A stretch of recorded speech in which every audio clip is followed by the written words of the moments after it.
Cuando nosotros nos referimos al tema de abonamiento, tenemos que considerar dos criterios importantes.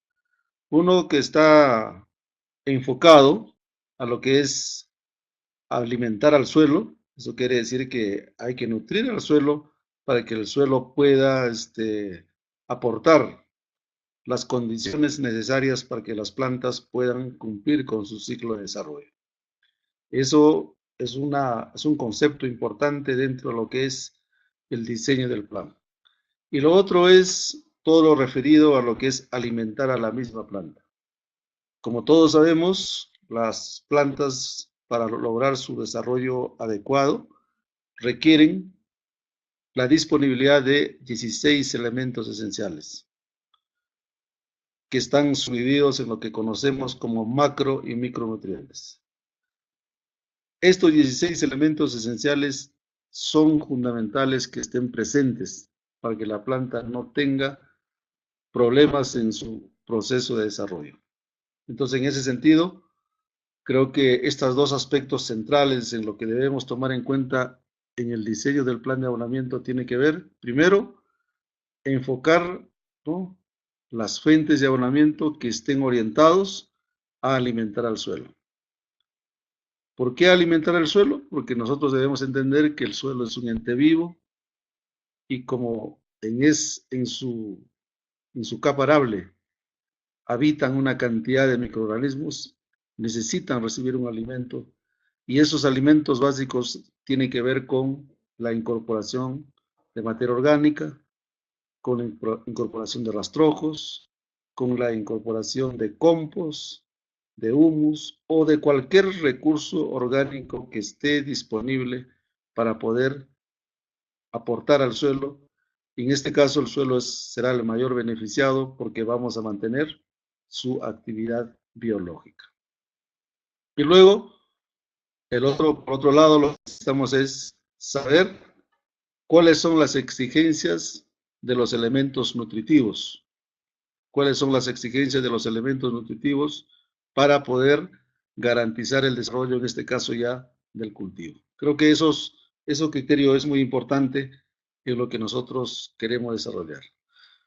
Acá, como ustedes pueden observar, tenemos pues dentro de lo que es la nutrición del suelo y la planta, definitivamente tenemos que estar pensando permanentemente cómo están aportando las diferentes fuentes, ¿no? Tanto para poder crear las condiciones favorables para el suelo, esto me refiero a lo que son las propiedades físicas, químicas y biológicas, que son claves para que el suelo mantenga un nivel de fertilidad y además garantice un buen desarrollo de la planta. Y por el otro lado, son la disponibilidad de los elementos nutritivos, especialmente en las condiciones del trópico, especialmente de las condiciones de suelos ácidos, definitivamente requerimos algunas evaluaciones previas. Por eso que es muy importante, si ustedes han revisado en las sesiones anteriores sobre los criterios para el toma de muestra de suelos y además sobre la interpretación de los análisis, una condición básica en manejo de los cafetales es saber cuál es su grado de acidez. Y si nosotros no conocemos estos detalles, quizás nuestro plan de abonamiento no tenga los resultados que esperamos. Y eso sucede normalmente en la realidad, porque muchas veces estamos solamente pensando en aplicar los abonos con fuentes de nitrógeno, fósforo y potasio, pero no estamos neutralizando o no estamos mejorando las condiciones químicas para que estos fertilizantes puedan tener un mejor desempeño en el desarrollo de la planta. Y para tener esta tarea bastante bien elaborada, quizás una de las cosas también previas que tenemos que conocer son las diferentes funciones que deben tener los elementos nutritivos. Eso es importante saberlo, porque también eso es parte del diagnóstico. Por ejemplo, ¿cómo podemos saber si la planta tiene deficiencia de nitrógeno? ¿Qué parte de la planta deberíamos evaluar? Normalmente la deficiencia de nitrógeno en las plantas se presenta en las hojas viejas, no en las hojas nuevas. Entonces ahí tenemos que tener un criterio de evaluación, porque también eso va a ser un indicador de que hay problemas con respecto a la disponibilidad de este elemento nutritivo. Igual, con respecto a la deficiencia del otro elemento fósforo, ¿no? Las deficiencias, los síntomas de las deficiencias han sido estudiados bastante y es importante identificarlos porque nos da una idea de que está habiendo algunos problemas en el suelo. No perdamos de vista de que todos estos elementos cumplen una función específica en lo que significa el desarrollo de la planta. No se olviden, por ejemplo, cuando yo me refiero al nitrógeno, el nitrógeno es el elemento que forma parte de los tejidos, que definitivamente es la que cumple un rol en la generación de biomasa vegetal, o sea, que las plantas tengan mayor follaje, y esto favorece a un buen proceso de fotosíntesis, por lo tanto va a haber acumulación mayor de biomasa y eso se va a traducir en una mejor producción, en este caso del café.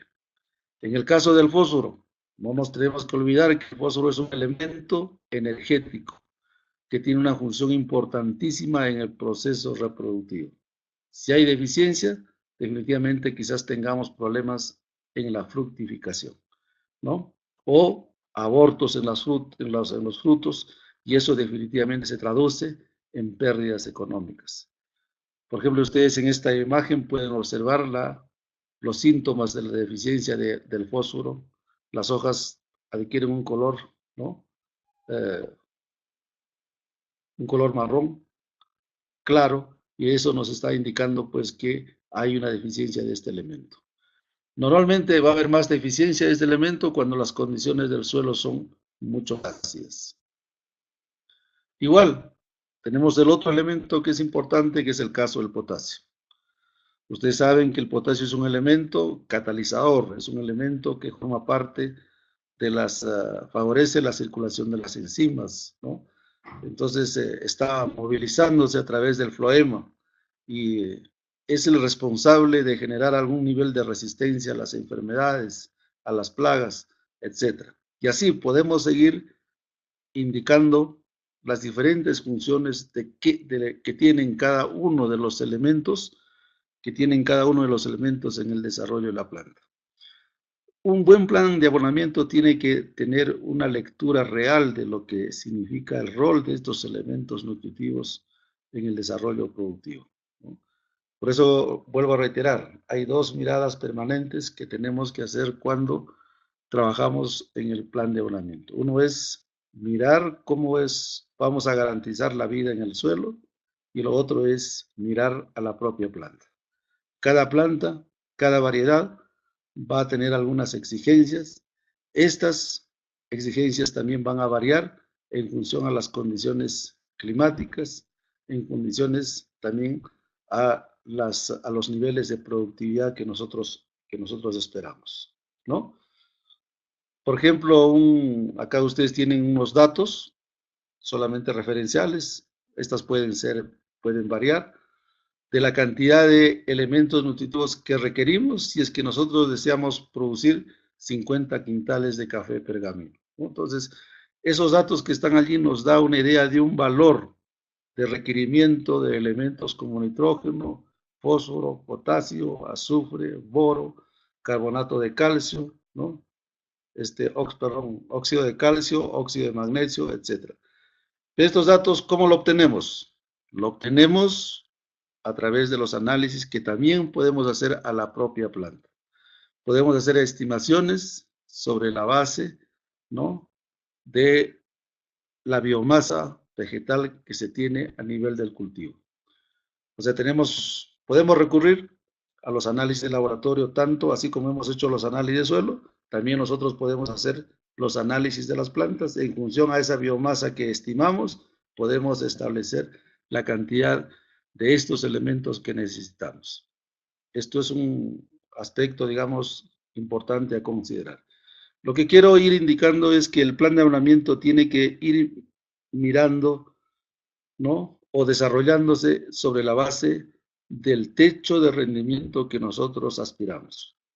Si aspiramos a sumar a 10 toneladas, a 10 quintales de café, si queremos llegar a 20, si queremos llegar a 30, si queremos llegar a 40, si queremos llegar a 70, definitivamente habrá que ir adicionando estos elementos nutritivos que son necesarios para lograr ese objetivo, ¿no? La gran pregunta será si es que nosotros queremos producir un café orgánico o un café convencional. Esa es una decisión que definitivamente ya de manera técnica tiene que desarrollarse. Pero las fuentes que utilicemos van a ser determinantes para poder aportar estos elementos como requiere la planta. Ustedes pueden ver acá el desarrollo del cultivo del café, ¿no? Y allí van a notar en qué etapa del desarrollo del cultivo es la que tienen mayores exigencias de los diversos elementos nutritivos que se requieren para su desarrollo, ¿no? Entonces, eso también es un criterio muy importante porque tenemos que saber sobre la base de esta curva, ¿no? En qué momento deberíamos hacer las aplicaciones de los abonos. En este caso, tanto de los abonos orgánicos, tanto como los abonos sintéticos, si es que estamos trabajando en el café convencional. Y además tenemos que conocer sobre el grado de solubilidad de estos abonos, porque eso va a estar en función a esas características. Y también tenemos que tomar en cuenta de qué manera lo vamos a aplicar. Esa es otra tarea importante. De nada valdría, por ejemplo, que apliquemos fertilizantes sintéticos, por ejemplo, solubles, y si estas no son incorporados por debajo del suelo, fácilmente las lluvias la pueden lavar. Eso es lo que sucede normalmente cuando se aplican los fertilizantes nitrogenados de origen sintético.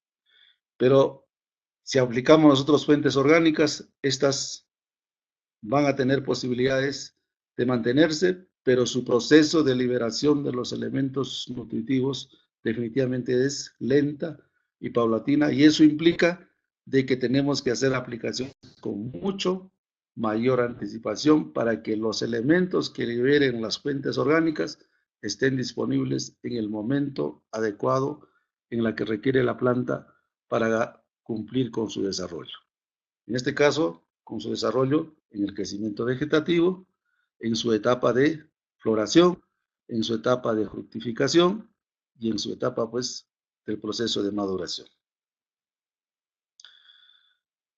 Acá tienen una tabla que nos da una idea, la absorción de los principales elementos nutritivos durante el ciclo de producción, ¿no? Desde la etapa del crecimiento de la fruta, la maduración y cosecha, el descanso, la prefloración y floración y el crecimiento de la fruta, ¿no? Entonces, allí es importante indicarles que en el cultivo de café se han hecho muchísimos estudios, ¿no? Especialmente sobre las dinámicas de requerimiento de los elementos nutritivos. Pero lo que quizás ha habido una falencia importante es que no se tiene un buen criterio respecto a las características propias del suelo. Si no manejamos las características del suelo adecuadamente, de nada vale que podamos tener una escala de requerimiento, porque estas pueden verse afectadas por las propias propiedades del suelo. Por ejemplo, me refiero, si los suelos, por ejemplo, son ácidos y no le resolvemos el tema de la acidez, las posibilidades que de una eficiente absorción de los elementos nutritivos, especialmente del nitrógeno, el fósforo, potasio, calcio, se van a ver muy limitados. Y eso va a afectar directamente la producción. Hago énfasis, definitivamente cuando hablamos de café, no es que todos los suelos donde está el café tengan problemas de acidez. Hay algunas zonas que tienen una mayor dificultad, otras definitivamente no. Y todos sabemos que el café, especialmente en las zonas de altura, se siente, digamos, o crece adecuadamente cuando tienen alto contenido de materia orgánica. Eso los estudios han demostrado de que si un suelo o un cafetal, sus suelos tienen por lo menos por encima de 2.5 a 3% de materia orgánica, en esas condiciones los cafetales tienen un desarrollo adecuado, tienen un buen desempeño, sus niveles de rendimiento pueden ser aceptables. Si a eso nosotros adicionamos las diferentes prácticas o fuentes de abonamiento que facilitan el aporte de los otros elementos, será bastante favorables. Pero si es que tenemos suelos que tienen limitación, como el tema de la acidez, como ustedes pueden observar en esta vista, van a notar pues que va a haber dificultades en la disponibilidad de algunos elementos claves para el desarrollo de la planta. ¿No? Mire, ustedes pueden observar los datos de cómo es la disponibilidad de los elementos en función a la profundidad. De elementos claves, en este caso como es el magnesio, el potasio y el calcio. Por eso que cuando nosotros tenemos que hacer nuestros planes de abonamiento, es muy importante que no solamente miremos los resultados de los análisis de laboratorio. Esa es una acción, digamos, no integral dentro de lo que es el entendimiento de la dinámica del suelo. Por eso es que es necesario que también se haga una evaluación directamente en campo, haciendo uso de indicadores cualitativos y también haciendo uso de indicadores cuantitativos. Esto nos va a dar una idea real sobre el nivel de fertilidad que tiene el suelo. Y si esto es complementado con los análisis de suelo, definitivamente nuestras decisiones con respecto al plan de abonamiento serán mucho más adecuadas y obtendremos mejores resultados. Hay un error que cometemos los técnicos siempre, que toda nuestra decisión lo hacemos solamente mirando los análisis de suelo.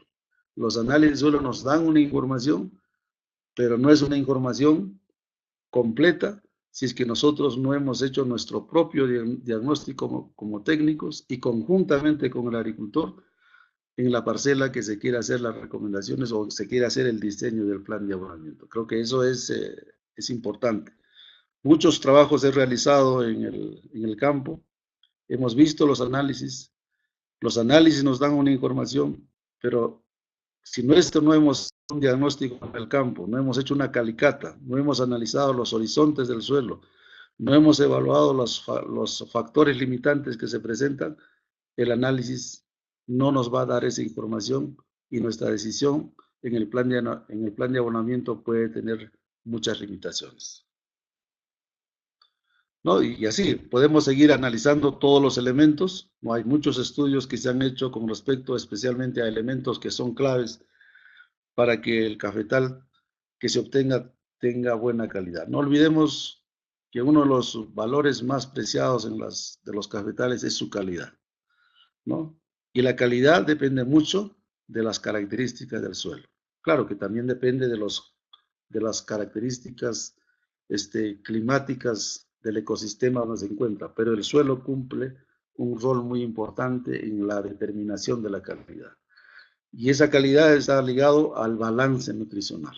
Tampoco no podemos hacer un desbalance nutricional. No podemos estar pensando, por ejemplo, que solamente queremos aplicarle nitrógeno para poder hacer que la planta crezca más y no estemos aplicando los otros elementos.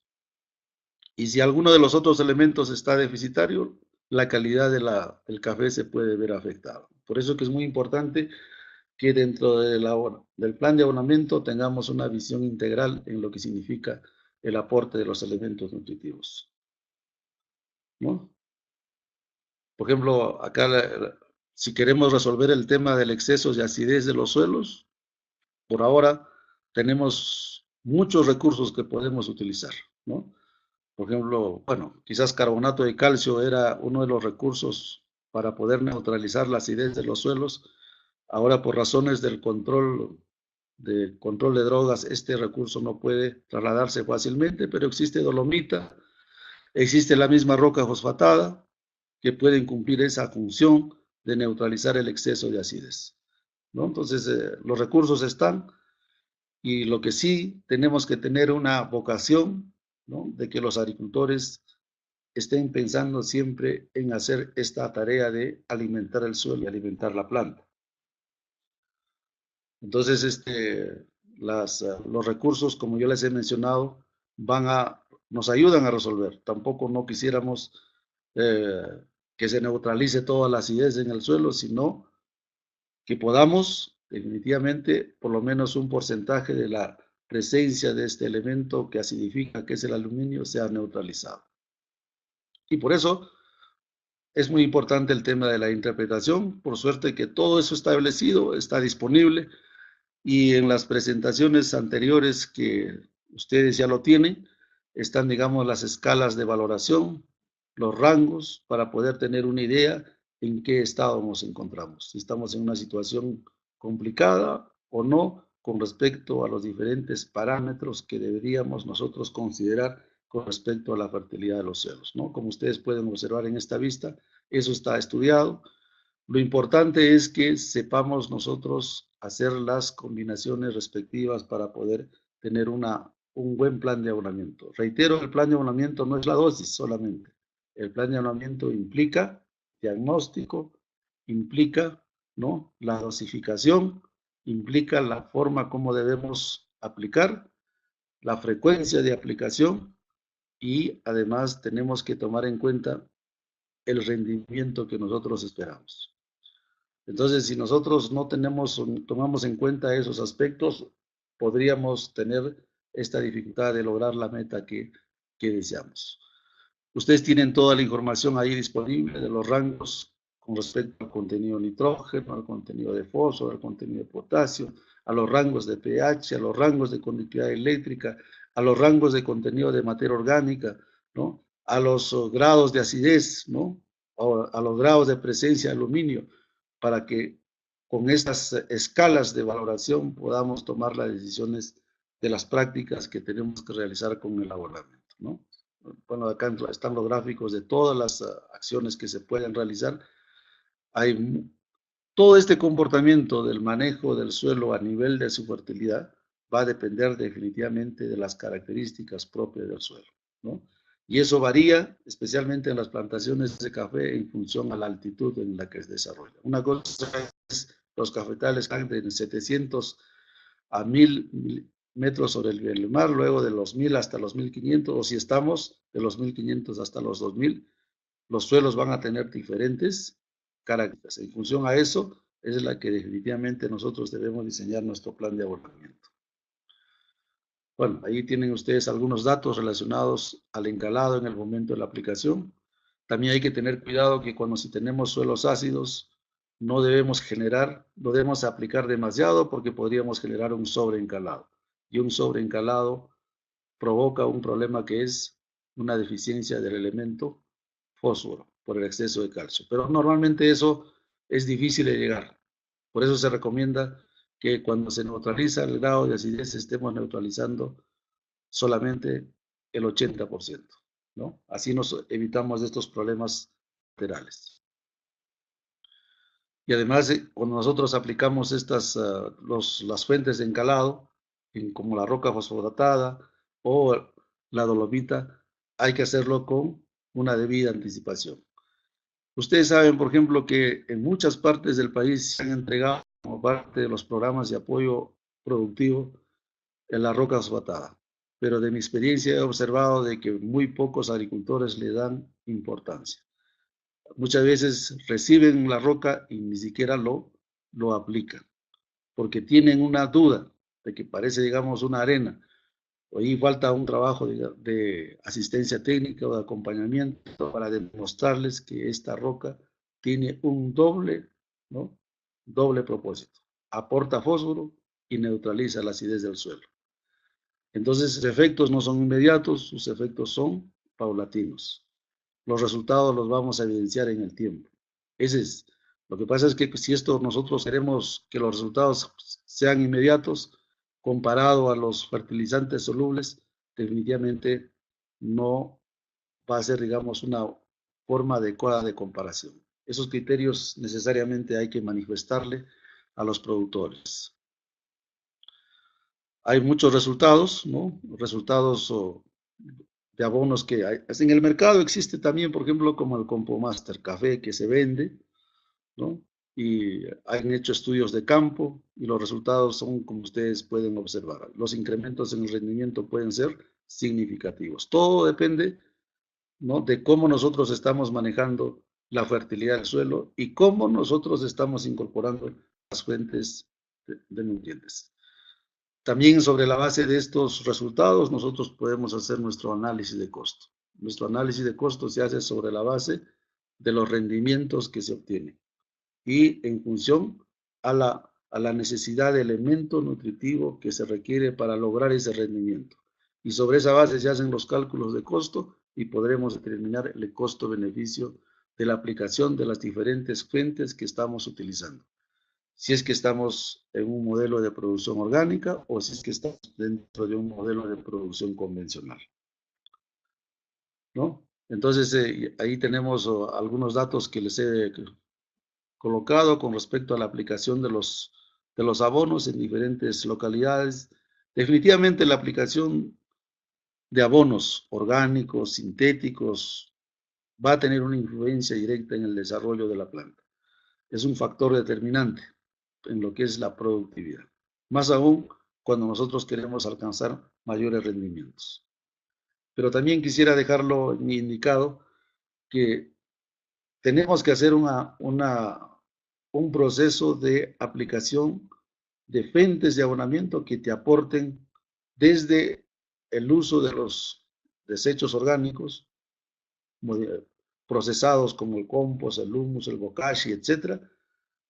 Y si estas también pueden ser complementadas por los fertilizantes solubles, será mucho mejor.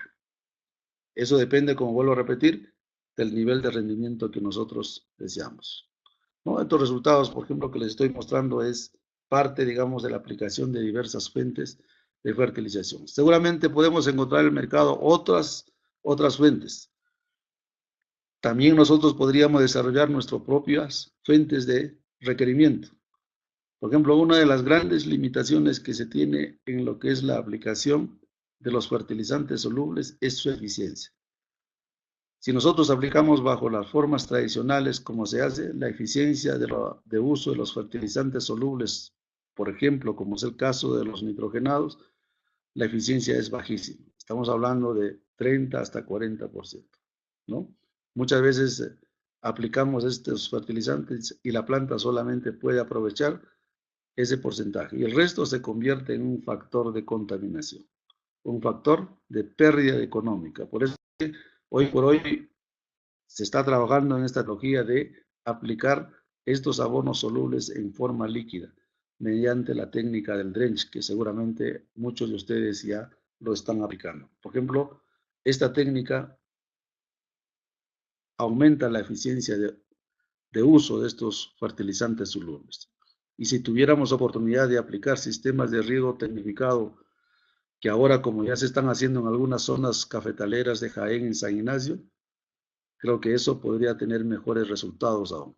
Y más aún, ahora que tenemos sequías prolongadas, ¿no? Podrían hacerse aplicaciones mediante sistemas de fuerte riego de estos abonos, tanto orgánicos o sintéticos, pero la parte soluble, ¿no? Por ejemplo, en la fertilización de café orgánico hay ahora una lista de productos que el mismo mercado lo viene promocionando para todos los elementos nutritivos, aparte de las aplicaciones de las fuentes orgánicas. Por ejemplo, podemos tener acá este fertilizante Magnocal, que está reconocido, que está permitido. Tenemos también Magnocal a base de oro, Magnocal a base de hierro, ¿no? Magnocal a base de zinc. O sea, se han ido formulando una serie de fertilizantes que están siendo aceptados por las diferentes certificadoras para poder trabajar el café orgánico dentro de lo que es el plan de abonamiento. Entonces, acá tienen, digamos, algunas recomendaciones en las épocas de aplicación de estos fertilizantes y las cantidades que se deben aplicar, ¿no? Esta información está disponible, hay mayores detalles respecto a cada uno de estos fertilizantes y creo que si nosotros lo incorporamos dentro de nuestro plan o por lo menos dentro de lo que es el esquema de abonamiento, los resultados van a ser positivos en la mejora de los rendimientos, especialmente en la línea del café orgánico. Ustedes saben que una de las mayores limitaciones que se tiene en lo que es en el café orgánico es su baja productividad. Por ahora más o menos estamos en el orden de 10 a 12 quintales por hectárea y muchas veces no es tan atractivo. Por eso que la meta a los productores de café orgánico debería ser por encima de 20 quintales por hectárea. Si se pudiera llegar por lo menos a 25, estaríamos en una situación mucho más interesante desde el punto de vista de generación de ingresos. Bueno, hay que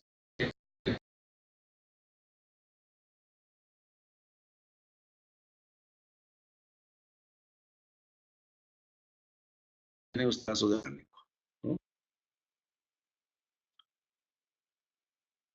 Bueno, con esto yo quisiera terminar, solamente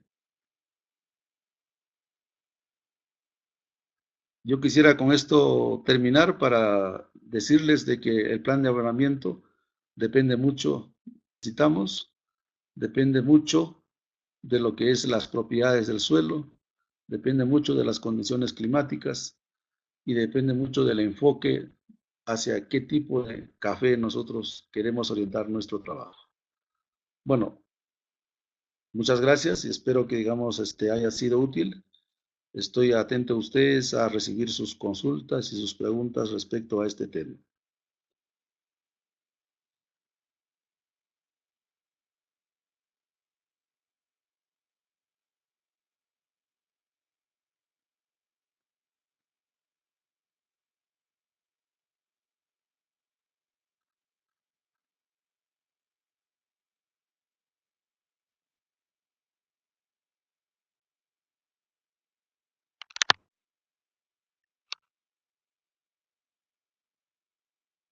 Por ejemplo,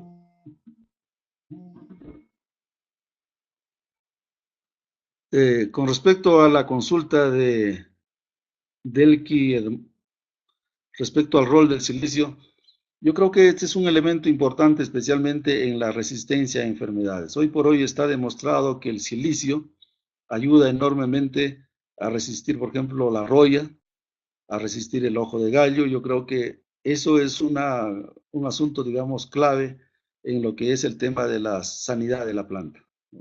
Y debería ser incorporado, digamos, en los planes de abonamiento.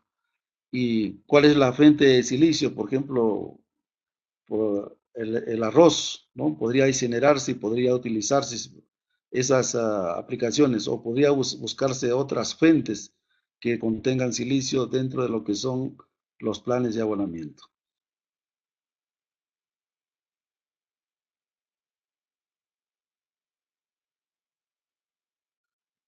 Por ejemplo, en la pregunta de Cintia, Cintia pregunta sobre respecto a qué otros factores podemos tomar en cuenta en lo que significa el análisis de suelo. Creo que en el análisis suelo hay que tomar en cuenta los siguientes criterios importantes. Primero, tenemos que delimitar el área de estudio o de evaluación. Eso es punto importante. Una vez que hemos delimitado el área de estudio, tenemos que hacer una descripción de lo que se puede observar externamente. Mejor dicho, en lo largo y lo ancho del terreno que queremos evaluar.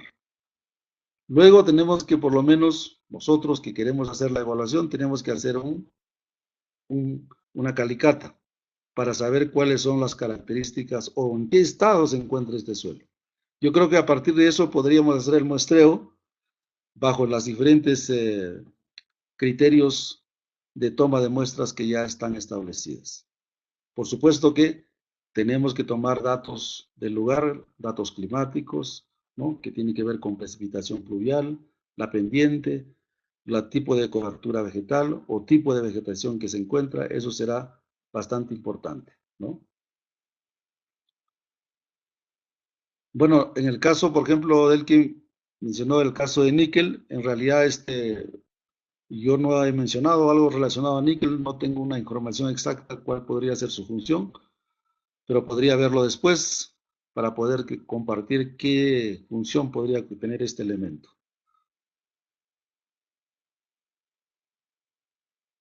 Exactamente, por ejemplo, Ramón me indica que el silicio también está en las hojas de bambú, totalmente de acuerdo, están allí. Por eso que quizás una de las fuentes inmediatas de silicio que se disponen está en la ceniza. Con esto no estoy invitando a que ustedes quemen los bosques para sacar el silicio, sino la ceniza que domésticamente utilizamos, podríamos utilizarlo con ese propósito.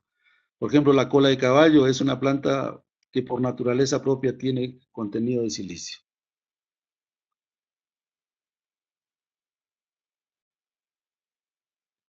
Con respecto a lo que dice Cintia, es recomendable utilizar las ecuaciones matemáticas para la extracción de la planta. Yo diría, si es que el técnico tiene una capacidad de diseñar modelos matemáticos y hacer proyecciones respecto a los requerimientos nutricionales, las puede hacer.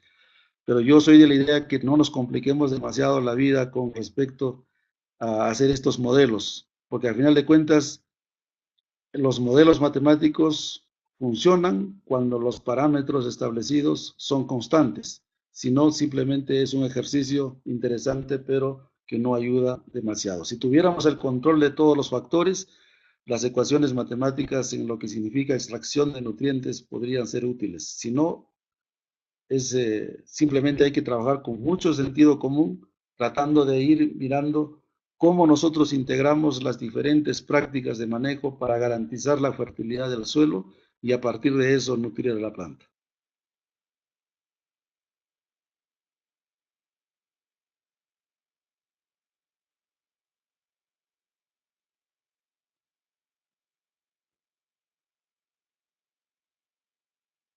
Acá, por ejemplo, Robert me indica eh, los suelos que ya están para alcalinos, como lo bajo el pH. Bueno, yo conozco un caso concreto en la zona de San Ignacio, donde los cafetales estaban plantados en suelos alcalinos y definitivamente suelos alcalinos no es un suelo adecuado para el café. Por eso yo les hablaba que tengamos mucho cuidado que se genere sobreencalado eh, cuando queremos cambiar el pH en los suelos ácidos. Yo creo que si los suelos son alcalinos, definitivamente yo recomendaría de que no trabajemos con café, porque allí tenemos un factor limitante que le va a afectar directamente a la calidad por el efecto de la alcalinidad de los suelos. Pero definitivamente en las condiciones tropicales estos son casos aislados, no son casos generalizados. Ahora, si usted me pregunta cómo bajo la acidez, eso es un poco complicado, ¿no? No es tan fácil hacer esa labor porque sí se podrían hacer, pero es demasiado costoso.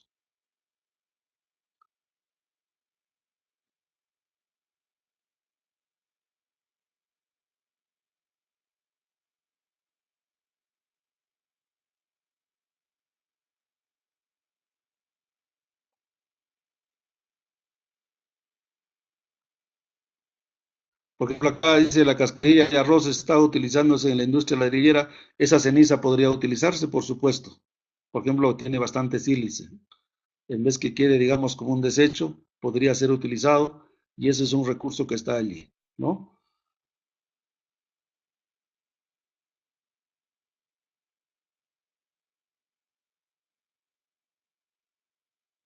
Por supuesto, la aplicación de los fertilizantes, como dice Auresia, tenemos que aplicarlo bajo diferentes tipos de siembra. O sea, el tema del abonamiento en los cafetales tiene que ser obligatorio para poder garantizar la productividad. Por supuesto que hay que hacer un buen manejo agronómico del propio cultivo. Por ejemplo, como es el manejo de la sombra, ¿no? Tenemos que hacer un buen manejo de la densidad, pero de todas maneras necesitamos hacer el abonamiento si queremos lograr mayores niveles de productividad.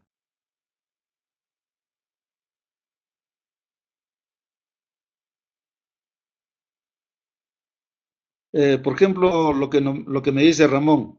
Ramón me indica que es cierto, con pH mayor a 4.5 no es recomendable aplicar enmiendas. Yo creo que eso depende de la fuente de acidez. Si la fuente de acidez es debido a la presencia de la materia orgánica, no deberíamos preocuparnos.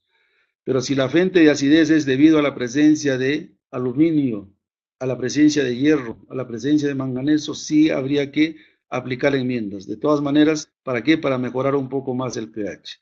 Lo ideal es que ese pH debe estar en el rango pues, de entre 5 y 6 para los cafetales y allí tendremos mejores resultados. Con esto no quiero decir pues, que llevemos el pH a 6.5, a 7, porque además sería costoso y además sería contraproducente para las exigencias nutricionales que tiene la planta.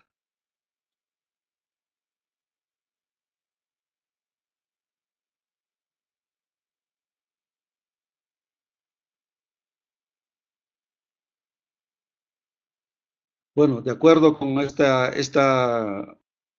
indicación que hace Delki respecto a lo que es el café en suelos alcalinos, ¿no? Claro, si pudiéramos incrementar alto contenido de materia orgánica, quizás pueda bajar en algo el pH y eso ayudar al desarrollo. No sé si digamos bastante sombra, pero eso es un asunto de manejo. Pero como ya les he mencionado, el suelo es determinante en el tema de la calidad. Por ejemplo, en suelos muy que están cercanos a la alcalinidad, con seguridad se van a producir granos canarios que ya no son eh, aceptados en el mercado o con una baja calidad de taza.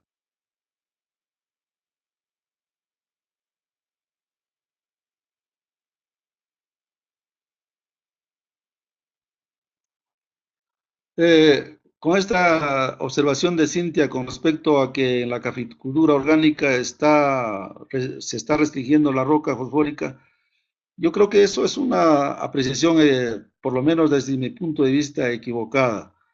La roca fosfórica no es el mayor contribuyente de cadmio, especialmente la que nosotros disponemos en el mercado nacional. Es la roca que viene de Talara y hoy por hoy, por lo menos a nivel de las investigaciones, se está demostrando de que el cadmio que está presente en el suelo son propios de los procesos naturales.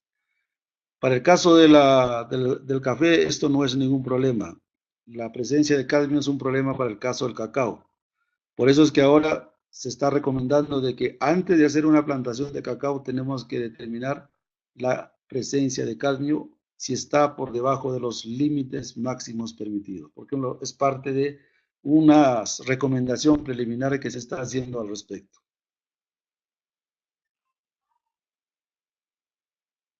Bueno, hay algunos laboratorios, Hugo está preguntando respecto a ¿qué otro laboratorio aparte de la Universidad Agraria se tiene? Bueno, hay laboratorios privados, ¿no? Que ofrecen este servicio, por ejemplo, como el SGS, como es el CERPER. Eso es lo que se me ocurre ahorita que conozco. Yo no sé cómo son sus precios, si sus precios son competitivos, pero ellos también ofrecen ese tipo de servicio de análisis.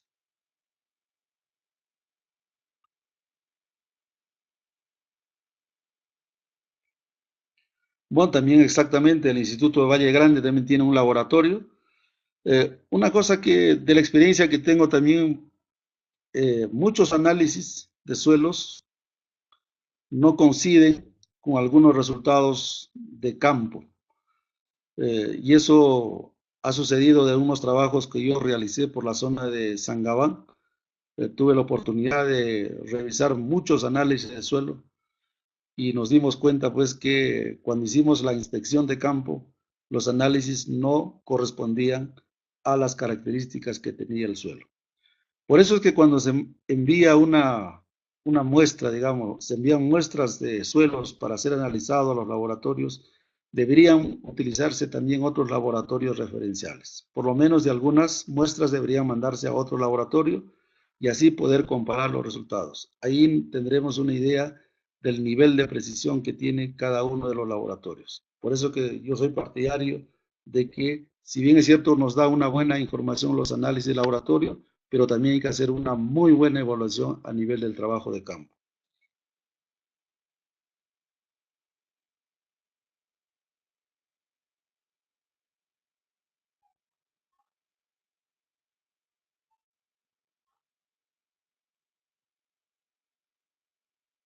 Por ejemplo, una buena observación de Delki indica que los suelos son ricos en materia orgánica, pero bajos en fósforo y potasio. La gran pregunta será ¿por qué? Por supuesto que básicamente cuando hay bastante contenido de materia orgánica, hay una tendencia a que los suelos muestren un nivel de acidez, ¿no? Pero en este caso es por la presencia, ¿no?, de iones hidrógeno. Y por lo tanto, tienden, digamos, a mostrar menor cantidad de fósforo y potasio. En esos casos, por ejemplo, la aplicación de roca fosfatada y sulfomac son una solución a ese problema. ¿Y por qué, digamos, no aparece el fósforo y el potasio, el fósforo que está en la materia orgánica? Porque ese es un fósforo total, que está también dentro de la materia orgánica, pero no es un fósforo que está disponible, ¿no? No se olviden ustedes que los análisis de laboratorio lo que hacen es darte la información sobre los elementos disponibles para la planta, ¿no? No son los datos de, por ejemplo, de nitrógeno total o de fósforo total, sino de lo que está disponible para la planta. Y eso hay que interpretarlo en función a los parámetros establecidos.